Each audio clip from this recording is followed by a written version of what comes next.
ভাগ্যের কি নির্মম পরিহাস। এই ছেলেটির বয়স 8 থেকে 9 বছর হবে। এই বয়সেই তাকে রিক্সা নিয়ে বের হতে হয়েছে।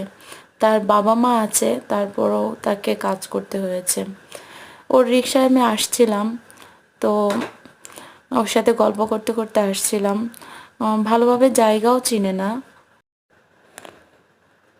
বেশি দিন হয়নি কাজ শুরু করেছে। জিজ্ঞেস করার পর বলল যে মাত্র 4 দিন হয়েছে কাজ শুরু করেছে। কিন্তু ছেলেটিকে দেখে খুব মায়া লাগছিল। যদিও আমার কাছে তেমনভাবে সাহায্য করার মতো কিছু ছিল না।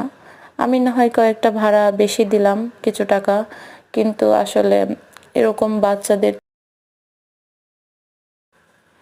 অ্যাবিলিটি আমার ছিল না আসলে।